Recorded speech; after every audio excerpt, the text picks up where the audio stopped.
오늘 읽은 말씀에 근거해서 로마서 강의 28번째 시간으로 마음으로 믿고 입으로 시인하는 신앙이라고 하는 제목으로 말씀드리겠습니다. 로마서 9장부터 11장은 바울의 고민이 담겨 있는 장입니다. 동족 이스라엘, 우리에게는 멀 수 있지만 그러나 바울의 부모, 형제, 친척, 친구들, 유대인들이 예수를 그리스도로 고백하지 않으므로 구원의 길에서 멀어져 있는 그들을 보면서 안타까운 마음으로 이 장들을 적어가고 있습니다. 그러면서 이방인들이 하나님께로 돌아오는, 하나님 자녀되고 하나님 백성되는 이 놀라운 일들을 또한 설명하고, 또한 소수의 유대인들이, 남은 자들이 구원받게 되는 그와 같은 부분에 대해서 이야기를 하면서 우리 인간의 힘과 노력으로 구원을 얻을 수 없고 오직 하나님의 긍휼하심과 은혜로만 가능하다라고 하는 이야기를 했습니다. 그러면서 지난주에 로암미에서 암미가 되는, 내 백성이 아니다 라고 그렇게 저주 가운데 있고 또 하나님의 심판 아래에 있는 그와 같은 이방인들이 암미가 되는, 내 백성이 되는 그와 같은 하나님의 은혜에 대해서 이야기를 했습니다.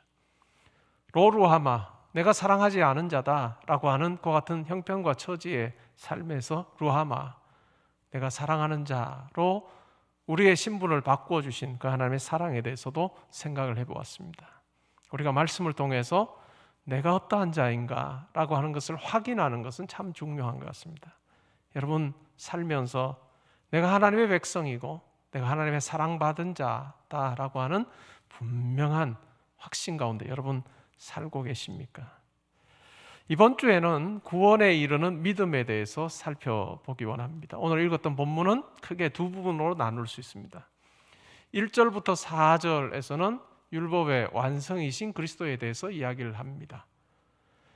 이스라엘 백성들, 유대인들의 삶을 보면 그들은 참 열심히 있었던 사람입니다. 하나님 앞에서 참 열심을 가지고 열정적으로 살았던 사람들이죠.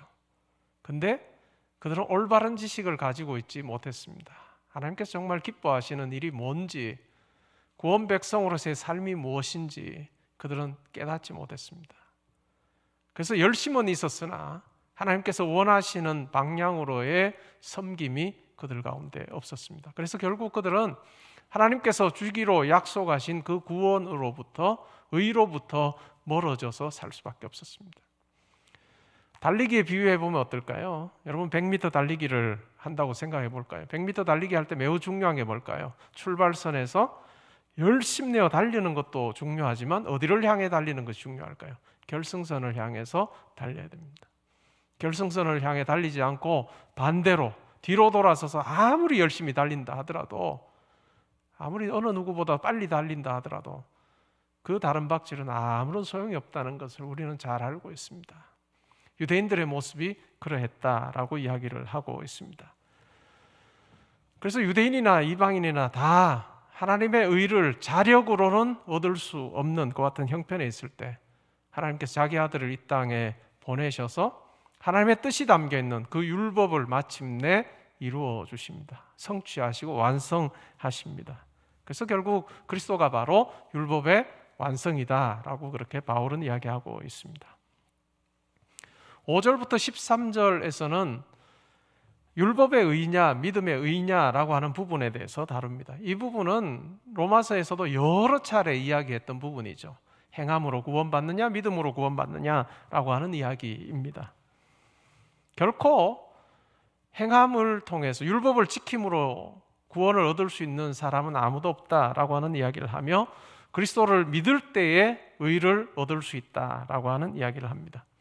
그러면서 신명기 30장 12절에서 14절을 인용합니다.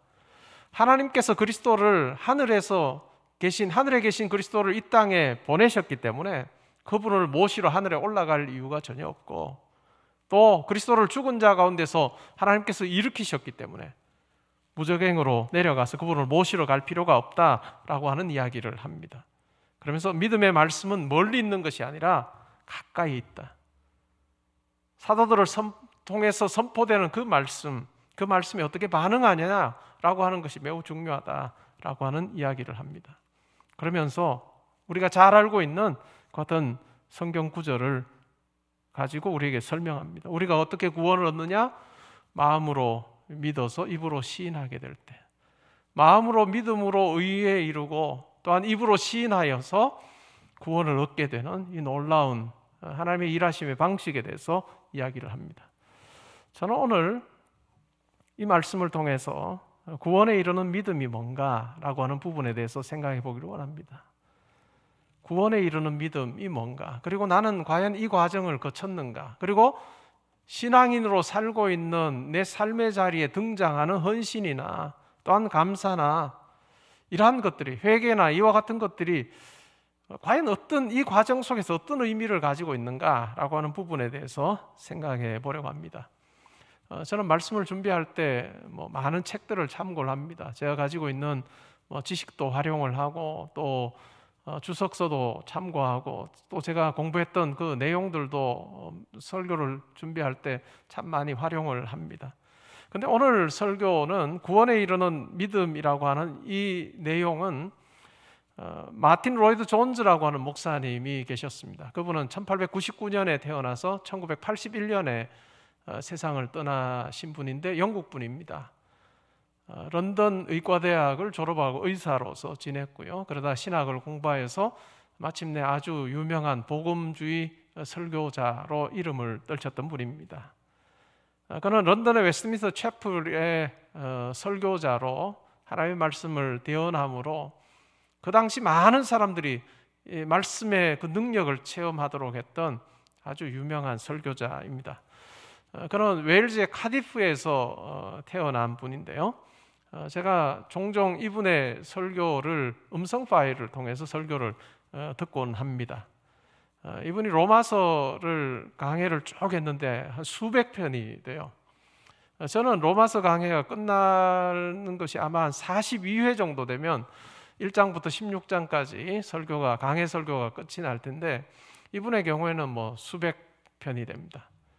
그만큼 한 구절 구절을 굉장히 쪼개서 잘 설명을 하신 분인데 저는 오늘 이 로마서 10장 9절 10절의 구절을 살피면서 마틴 로이드 존즈 목사님의 설교들 중에서 내용을 가져온 부분도 꽤 있습니다. 그 부분을 제가 알려드리고 말씀을 전하기를 원합니다. 로마서 10장 9절 10절 다시 제가 읽어드리면 이렇습니다. 내가 만일 내 입으로 예수를 주라 시인하며 또 하나님께서 그를 죽은 자 가운데서 살리신 것을 내 마음에 믿으면 구원을 받으리라. 사람이 마음으로 믿어 의에 이르고 입으로 시인하여 구원에 이른다. 믿음과 고백의 중요성에 대한 이야기입니다. 마음으로 믿어 의에 이른다. 마음으로 믿어 의롭게 된다라고 하는 이것이 과연 어떤 의미일까? 어떤 과정을 거치는 걸까라고 하는 부분에 대해서 오늘 생각해 보기를 원합니다. 이건 우리가 그냥 생각해 보아도 이것은 단순히 지적인 어떤 활동은 아닌 것 같다. 우리가 성경을 공부할 때도, 성경 공부를 할 때도 그냥 내 지적인 어떤 호기심을 채우는 그러한 차원에서 성경 공부한다면 정말 우리가 말씀을 통해서 얻어야 되는 유익을 때로는 놓치는 경우가 있습니다. 그러니까 이 마음으로 믿어 의롭게 된다라고 하는 것은 이것과는 좀 더 다른, 진리에 대해서 내가 어떻게 반응하는가라고 하는 문제를 다루고 있습니다. 바울이 로마서 6장 17절 18절에서 이러한 이야기를 했습니다. 너희가 본래 죄의 종이더니 너희에게 전하여 준 바 교훈의 본을 마음으로 순종하여 죄로부터 해방되어 의의 종이 되었다. 신분의 변화에 대해서 이야기를 하죠. 죄의 종이었는데 의의 종이 되었다. 그럼 무엇을 통해서 죄의 종에서 의의 종이 되었는가라고 하는 이야기를 할 때 바로 마음으로 순종함으로 죄의 종에서 의의 종이 된 거다 하는 이야기입니다. 이것은 곧 우리 성도의 이 삶에 일어나는 놀라운 변화에 대한 이야기죠. 과연 마음으로 순종하여서 이 같은 변화를 누렸다 하는데 마음으로 순종한다라고 하는 것이 어떤 과정을 거치는 걸까라고 하는 부분에 대해서 오늘 생각해 보고자 합니다. 첫 번째로 이 의에 이르는 믿음, 다르게 말하면 마음으로 순종한다라고 하는 이 부분은 첫 번째 단계는 바로 지적인 이해입니다. 여러분들이 예수를 믿게 된 그 과정을 한번 잘 더듬어 보시면 좋을 것 같습니다. 먼저는 지적인 이해가 여러분들 가운데 아마 있었을 것입니다. 예수가 바로 그리스도시고, 예수가 바로 하나님의 아들이시고 그리스도시고, 나를 위하여 십자가에 달려 죽으시고 부활하셨다라고 하는 이와 같은 사실을 여러분들이 듣습니다. 이러한 그 복음의 이 내용은 우리의 이 세상의 논리를 뛰어넘는 부분입니다. 그러다 보니까 그게 과연 사실일까? 이게 진리일까? 아닌 것 같아? 때로는 무관심하기도 하고 때로는 거부하기도 하는 그 같은 일들을 여러분들이 하셨을 겁니다. 바울이 회당에서 유대인들을 만나서 복음을 전했습니다. 그 복음의 내용이 뭘까요? 방금 제가 말씀드린 그리스도가 바로 예수님이 바로 하나님의 아들이시고 그분이 그리스도시고 우리를 구원하실 구주시다라고 하는 분명한 사실을 증거했습니다. 그때 어떤 이들은 받기도 하고 어떤 이들은 거부하기도 했었죠. 근데 이 구원의 소식을 듣는 것 자체가 선물이기도 하고 이 구원의 소식을 듣고 우리의 마음이 열려서 이 호기심을 가지게 되는 그와 같은 것도 하나님의 은혜 중에 하나입니다. 그리고 단순한 인정을 넘어서 확신하게 되죠. 우리가 뉴스를 통해서 여러 이야기들을 듣습니다. 때로는 어떤 정치인들의 이야기를 듣기도 하죠. 어떤 주장을 할 때 우리와 관계되는 부분인 것 같으면 관심을 가지고 무슨 이야기 하나, 어떤 변화가 있나 우리가 자세히 듣습니다. 그러나 내 삶에 별로 관계가 되지 않는 이야기들을 할 때는 별로 귀를 기울이지 않는 경우가 있습니다. 공감도 하지 않고 감동도 하지 않습니다. 나와 상관없는 일이라고 하는 생각으로 반응합니다. 복음의 경우에도 마찬가지입니다. 예수 그리스도의 주님 되심, 그리고 우리를 구원하신 구주이심에 대한 이 말씀을 들을 때도 우리는 때로는 나와 무관한 이야기, 내가 별반 관심을 기울이지 않아도 되는 이야기라고 생각하는 경우들도 있었을 것입니다.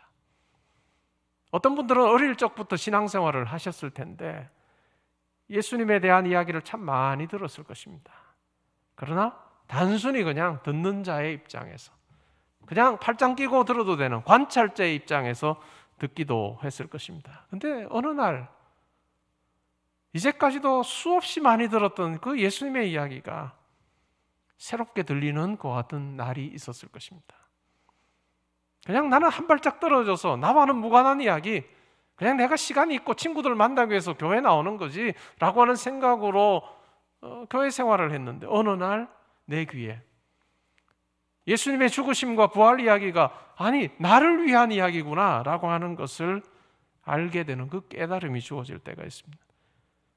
그때 비로소 우리가 말씀에 주목하게 되고 관심을 가지게 되고 그 말씀이 내 삶을 도전하는 것을 경험하게 되는 거죠.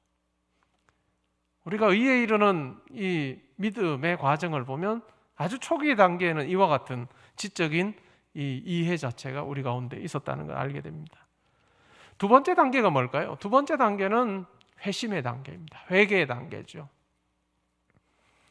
예수님의 그 이야기와 나와 무관하지 않구나 라고 하는 것을 알게 되고 인정하게 되고 확신하게 될 때 자연스럽게 일어나는 현상이 바로 회개입니다. 회심입니다. 자신의 잘못을 알게 되는 거죠. 생각이 바뀌는 것입니다. 영어의 repent라고 하는 이 말은 라틴어에서 온 말인데 이 말은 다시 생각하다라고 하는 말입니다.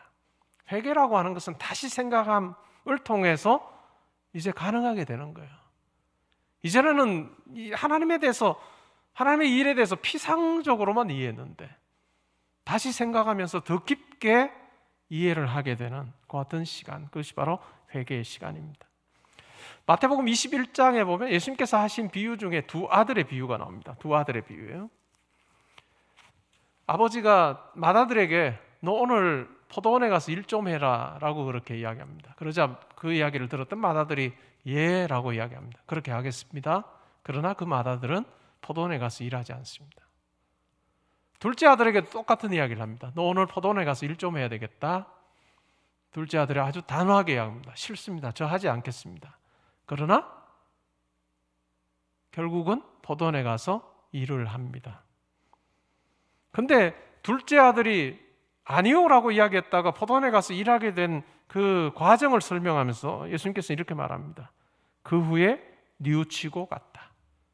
아버지에게 아니요, 저는 포도원에 가서 일하기 싫어요 라고 이야기했던 둘째 아들이 뉘우치고 아버지의 말에 순종하여서 포도원에 가서 일하게 되었다라고 하는 이야기입니다. 뉘우친다라고 하는 것, 이것이 매우 중요한 것이죠. 마음을 바꾸고 생각을 바꾼 것입니다. 우리 회개의 자리에서 우리에게 필요한 것이 바로 이 뉘우침입니다. 감정적인 반응이죠. 이 감정적인 반응은 슬픔을 동반하고 또한 근심을 동반합니다. 고린도후서 7장 10절에 보면 바울이 이와 같은 이야기를 합니다. 하나님의 뜻대로 하는 근심은 구원에 이르게 하는 회개로 인도한다. 하나님의 뜻대로 하는 근심, 그것은 바로 구원에 이르게 하는 회개로 나아가게 한다.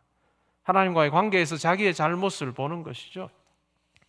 자기가 지금 열심을 내어 살고 있는 그 열정과 또한 자기가 가지고 있는 욕망과 목표, 그것이 하나님과 상관없는 것이다 라고 하는 것을 알게 됩니다. 아니, 상관없는 정도가 아니라 말씀을 통해서 하나님을 내가 대적하는 것이고 하나님에 대해서 반응하는 것이구나 라고 하는 것을 깨닫게 되는 것입니다. 모든 것이 잘못됐다는 것을 알게 됩니다. 그리고 근심하고 슬퍼합니다. 여러분, 신앙생활 하시면서 이와 같은 일이 있었는지요? 예수 그리스도에 대한 이야기를 들으면서, 죽으심과 부활에 대한 이야기를 들으면서 과연 여러분들이 이와 같은 여러분의 생각이 바뀌고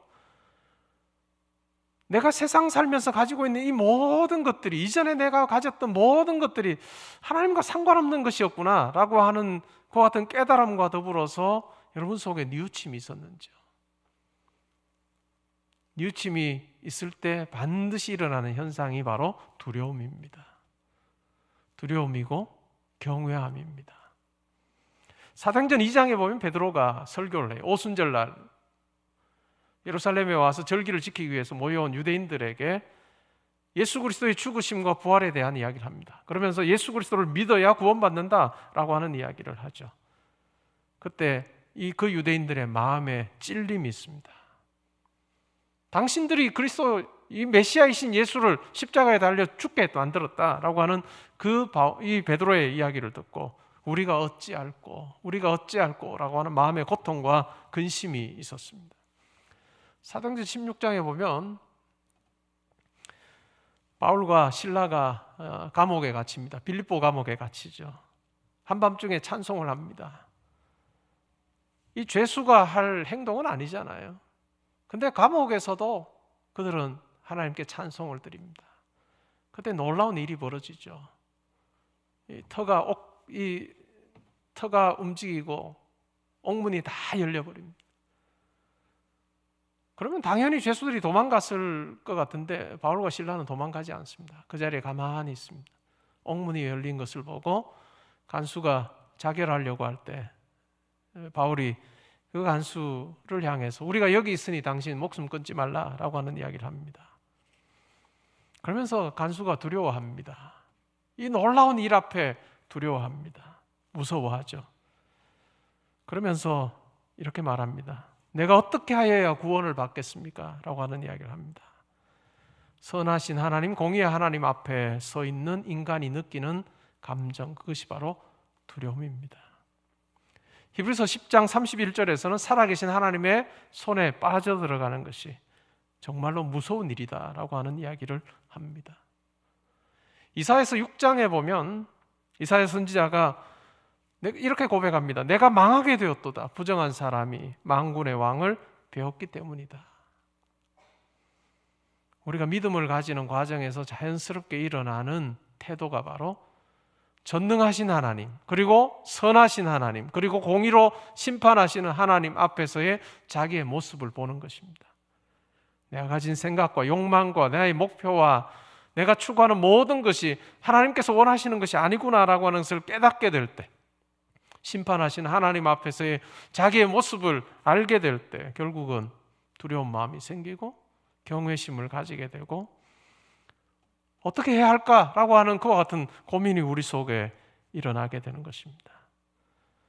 오늘날은 두려움과 경외가 신앙생활 속에서 사라진 시대입니다. 우리가 신앙생활하면서 어떻게 하면 내가 즐길 것인가?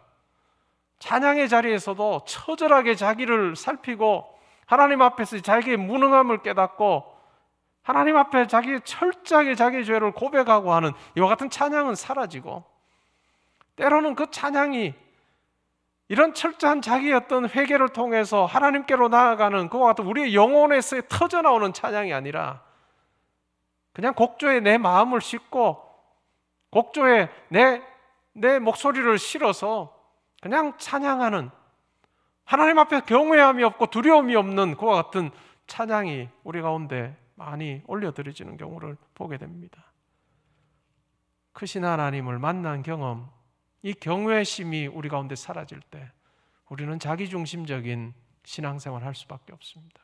그러나 정말로 크신 하나님, 공의로 심판하시는 하나님을 우리가 만날 때 하나님 앞에서 두려워하고 떨면서 하나님께서 나에게 주신 삶을 내가 어떻게 살아야 할까? 사람들이 보이지 않는 곳에서도 보지 않는 곳에서도 하나님께서 나를 보고 계시는데 내가 어떻게 살아야 할까? 라고 하는 두려움이 우리 가운데 생기게 되는 것입니다. 세 번째, 이 구원에 이르는, 이 의에 이르는 믿음이라고 하는 것은 바로 이 회개를 통해서 절망 중에 신뢰와 갈망으로 나아가게 만듭니다. 절망 중에 갈망합니다. 누가 나를 이와 같은 처지에서 나를 건져줄까라고 하는 그 고민이, 그 영혼의 외침이 우리 가운데 생기게 될 때 바로 하나님께서 자기 아들을 이 땅에 보내셔서 나의 죄를 깨끗하게 하시고 공고한 자리에 있는 나를 건져주시는 하나님의 놀라운 일하심 자체가 십자가 사건에 드러나 있다라고 하는 것을 알고, 그 십자가에서의 죽으심과 부활을, 그리스도의 죽으심과 부활을 내가 믿게 되는, 그것에 내 생각을 메워두고 내 맡기고 또한 내 감정과 나의 전 존재를 이 그리스도의 십자가 사건에 나를 딱 결부시키는 것 같은 일들이 일어납니다. 믿음이라고 하는 것은 붙드는 것이고 의지하는 것이고 신뢰하는 것입니다. 하나님께서 베푸신 이 놀라운 구원의 방법인 예수 그리스도 십자가와 또한 부활이라고 하는 이 엄청난 사건을 내가 그냥 나와 상관없는 것으로 여기지 아니하고 절망 중에서 갈망하면서 이것이 내 삶의 유일한 소망이라고 하는 것을 확신하게 되고, 또 하나님을 신뢰하게 되고, 또 하나님께서 베푸신 그 구원의 사건을 우리가 붙드는 그 같은 일들이 일어날 때 결국 우리가 의로 나아가는 믿음을 우리 가운데 가지게 되는 놀라운 변화가 일어납니다. 우리가 예수를 만나기 이전에 우리의 마음을, 성경은 이야기하기를 하나님 앞에서 돌같이 딱딱하게 굳어 있는 마음이라고 이야기해요. 돌같이 딱딱하게 굳어 있습니다. 하나님에 대해서는 전혀 순종할 수 없는 것 같은 마음입니다. 그리고 돌같이 딱딱한 그 마음에는 이 세상을 향한 욕심으로 가득 차 있습니다. 당연히 하나님께 불순종할 뿐만 아니라 이 세상에 가치를 줬고 돈을 줬고 명예를 줬고 이 세상의 편안함과 쾌락과 안락을 추구하는 그와 같은 삶을 삽니다. 당연히 하나님 보시기에, 하나님의 형상대로 지음받은 우리가 그와 같은 삶을 사는 걸 보시기에 하나님께서 흡족해 하시지 않을 삶입니다. 그런데 우리가 절망 가운데서 나를 건져주실 유일한 분은 바로 예수 그리스도시고 하나님이시다라고 하는 것을 우리가 고백하게 될 때 돌같이 딱딱했던 우리 마음이 부드러워집니다. 그리고 우리가 히브리서를 공부하면서 살폈던 8장에 보면 예레미야 31장에 하나님께서 그때가 되면, 그날이 오면 내가 내 법을 이제는 돌판에 새겨주지 않고 내 백성의 마음과 생각에 새겨주겠다라고 하셨던 이 새 언약의 놀라운 약속이 우리 가운데 성취되게 하십니다. 돌같이 딱딱했던 우리의 마음이 이제는 딱딱한 그 밭을 다, 굳은 밭을 다 기경하여서 부드럽게 하는 것처럼 우리의 마음을 부드럽게 하시고 우리의 마음에 하나님의 법을 새겨주셔서 마침내 순종할 수 있는 자로 우리를 불러주시고 우리를 만들어주시는 것 같은 은혜가 있습니다. 그때 비로소 순종이 가능하게 되는 것입니다. 우리 성도의 삶에서 이 순종이라고 하는 것은 참 중요한데, 때로는 이 순종을 즉흥적으로 그냥 생각하는 경우가 참 많습니다. 내가 감정적으로 뭔가 이렇게 울컥하면 내가 순종해야 되겠다. 그 순종은 오래가지 못합니다. 제가 교회 생활을 하면서도 그냥 그와 같은 마음으로 내가 순종을 시작한 분들은 보면 약간의 어려움만 있어도 다 그냥 나가 떨어집니다. 자존심 상할 일들이, 오해하는 일들이 조금만 생기면 그냥 나 이거 못해 라고 나가 떨어집니다. 그러나 정말 지적인 이해를 가지고 또 크신 하나님을 만나고 뉘우치고 자기의 생각과 모든 것을 다 하나님께로 딱 맞춘 이후에 오직 예수 그리스도를 붙드는 그와 같은 믿음을 가졌을 때, 그리고 그때 비로소 내가 순종하는 삶을 살고 헌신의 삶을 살아야 되겠다라고 하는 생각을 가지고 헌신하는 자에게는 때로는 옆에 있는 사람이 흔들어대도, 때로는 상황이 어려워도 그 헌신의 자리를 결코 떠나지 않는 그 같은 모습을 발견할 때가 있습니다.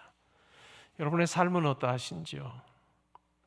여러분의 교회 안에서의 섬김, 교회 밖에서의 섬김, 헌신, 그것이 결코 여러분의 어떤 즉흥적인 어떤 생각과 판단으로부터 나온 것이 아니라 하나님께서 여러분들을 붙들어 주신 그 은혜와 긍휼하심으로부터 나오는 것이 될 수 있기를 바랍니다.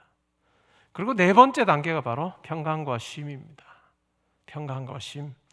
로마서 5장 1절에서 바울은 이렇게 말해요. 그러므로 우리가 믿음으로 의롭다 하심을 받았으니 우리 주 예수 그리스도로 말미암아 하나님과 화평을 누리자. 제가 이 구절을 설명드리면서 누리자라고 번역하는 그렇게 되어 있는 그 사본도 있지만 어떤 사본에는 화평을 누린다라고 그렇게 되어 있는 사본도 있다라고 말씀을 드렸습니다. 바울이 이야기하는 것이 뭡니까? 우리가 믿음으로 의롭다함을 받게 될 때 비로소 그리스도로 말미암아 하나님과 화평을 누리게 된다는. 여러분, 하나님과 화평을 누리게 된 자에게 임하는 것이 뭘까요? 그것이 바로 쉼입니다. 안식입니다. 평안입니다. 이 세상을 향해서 쫓아가는 삶, 자기 힘으로, 자기 능력으로, 지혜로 뭔가 자기가 이 세상의 것을 얻으려고 달려가는 삶을 사는 사람에게서는 평강이 있을 수 없습니다. 안식이 있을 수 없고 쉼이 있을 수 없습니다. 그러나 그리스도 안에서 하나님의 긍휼을 체험한 자에게는 평강이 주어집니다. 쉼이 주어지죠. 안식이 있습니다. 왜냐하면 함께 하시는 하나님이 계심을 알기 때문입니다. 임마누엘, 하나님이 우리와 함께 하시다. 그리고 세상 끝날까지 너희와 항상 함께 할 것이다 라고 하셨던 그 약속의 말씀을 내가 붙들고 살기에 어떤 상황에서도 함께 하시는 하나님을 신뢰하고 의지하며 붙들고 나아갈 수 있습니다. 믿지 않는 사람들이 보기에는 저 나락에 떨어진 것 같은, 도무지 일어날 수 없고 도무지 빠져나올 수 없는 그 같은 웅덩이에 빠져 있는 것처럼 보이는 그 사람의 삶에서도 하늘로부터 오는 쉼을 누리고 안식을 누리고 평강을 누리는 그것이 바로 우리 성도의 역설적인 은혜 가운데 거하는 그 모습이라 할 수 있습니다. 여러분 가운데 평강이 있습니까? 하나님이 주시는 참된 안식이 여러분 가운데 있습니까? 그리고 날마다 끊이지 않는 것 같은 감사가 여러분들 가운데 있습니까? 흔히 우리는 감사라고 하는 것도 단편적으로 감사를 하면 또 감사할 일들이 생긴다라고 생각하기 쉽지만 그 정도의 단편적인 이야기가 아닙니다. 우리 성도에게 일어나는 감사라고 하는 것은 지적인 이해에 근거해서 내가 회개를 하게 되고 뉘우치고 전 존재가 하나님을 향해서 다시 올바로 정돈이 되게 될 때, 그리고 예수 그리스도를 신뢰하고 오직 믿게 될 때, 그때 평강과 쉼이 주어질 때, 그때 우리의 입에서 나오는 것이 그것이 감사입니다. 그리고 이 감사는 하나님께 근거한 감사이기 때문에 이것이 수단이 되지 아니하고 그 자체가 목적이 되는, 내 삶에서 하나님을 향해 감사하는 것 자체가 목적이 되고 내 삶의 존재의 의미가 되는 것을 깨닫게 되는 성도의 놀라운 신앙생활의 비결이라 할 수 있습니다. 여러분의 삶은 어떠한지요? 말씀을 맺기를 원합니다. 바울은 고린도전서 2장 12절에서 이렇게 말해요. 우리는 세상의 영이 아니라 하나님으로부터 온 영을 받아서 하나님께서 은혜로 주신 것을 알게 된다라고 하는 이야기를 합니다. 성도는 세상의 영을 받은 자들이 아니라 하나님으로부터 온 영을 받은 자들입니다. 오늘 제가 말씀드린 구원에 이르는 이 믿음의 단계, 여러분의 삶의 자리에서 한번 잘 살펴보십시오. 지적인 이해를 넘어 회개, 그리고 하나님 앞에서 경외심을 가지고 나에게 주어진 시간과 물질과 재능과 이 모든 것을 주신 분이 또한 언젠가는 내 삶을 결산하시는 그날이 있다는 것을 내가 기억하면서 정말로 두렵고 떨리는 마음으로 내 삶을 지금 살아내고 있는가? 그냥 이 세상의 평범한 일에 내가 몰두하면서 그냥 그것에 내 삶을 쏟아붓고 아니면 그냥 대충 그냥 그렇게 사는 모습으로 내가 내 삶을 그냥 채워가고 있지 않은가? 회개의 자리에서 갈망과 신뢰로 마침내 평강과 쉼을 우리에게 허락하시는 이 은혜를 내가 누리며 살고 있는가? 다른 사람들이 보기에 도무지 이해할 수 없는, 당신 내가 볼 때는 도무지 평안할 수 없는 그와 같은 형편에 있는데 당신 무엇으로 인해서 그렇게 평안한 거요? 무엇으로 인해서 그렇게 담대한 거요? 라고 하는 이야기를 듣는 삶, 그것이 바로 우리의 삶이라고 하는 것 기억하시면 좋겠습니다. 이 은혜 가운데 우리가 살기에 우리는 담대하게 아버지의 의지며 살아갈 수 있습니다. 이번 한 주를 살 때도 정말 위로부터 주시는 이 평강을 누리는 여러분들이 되면 좋겠고, 평강 속에 하나님을 노래하고 감사하고 또 하나님께서 여러분 한 분 한 분에게 맡기신 그 일들을 정말 담대하게 잘 행함으로 하나님 보시기에 합당한 삶을 사는 여러분 되시기를 주님의 이름으로 축복합니다.